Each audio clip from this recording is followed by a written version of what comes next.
really do. When we started this tour, we've had this partnership going since last fall with a company called Tom's Shoes. Does anybody have Tom's here? I know there's some Tom's. That's a lot of Tom's. That's awesome. Tom's Shoes is one example for us. Every time you buy a pair of Tom's, they donate a second pair of shoes. It's this realization that this is not something they were going to do later once they finish their, succeeding as a business.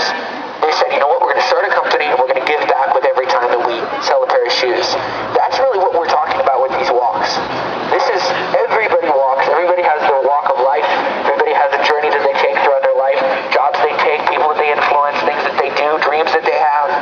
And a lot of times we're trained to think, one day when we get enough money to get that Escalade and, all that other stuff, that we all are, the bigger house and all the better, bigger, better stuff in our life, that we're pursuing something. We're supposed to wake up one day and be happy because we have been pursuing more success, more stuff, And we realize that's not really what makes you happy. That's not really what gives you purpose. And you realize that in our walk, in our daily life, in the things that we do, in the jobs that we take, in the ideas that we have, there are so many incredible opportunities for us to be using those things to make a difference. Then one of the things that people ask us a lot when we're doing these walks is, well, why Africa? What's going on in Africa? I thought Madonna flew there and bought some kids and stuff. And Angelina Jolie's got half the country in South Africa to take care of. Which, I'm just kidding. Obviously, that's great.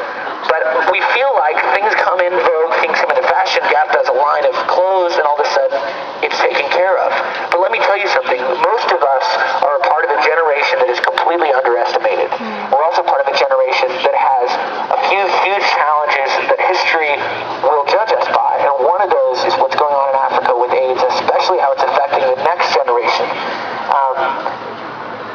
There are over 12 million kids today that are AIDS orphans, which means that their parents have either passed on the disease to them and then died, or they have just lost their parents to AIDS and they're living without families.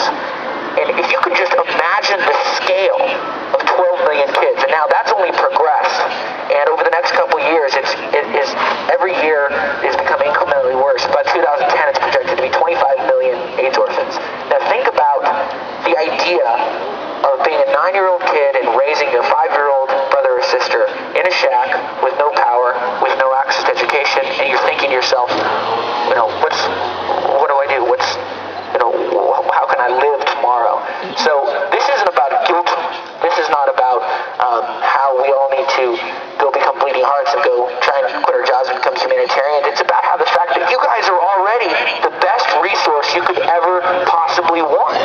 Look at all these cameras. Look at you guys deciding to show up and walk. The ability to use your passion, the ability to use your ideas, it's just right in front of you. And it's so amazing to see how even something as simple as a pair of shoes really does change somebody's life. When we started this tour, our original goal with Tom's was to help them reach 50,000 pairs of shoes. Every pair of shoes that you buy, see all these Toms,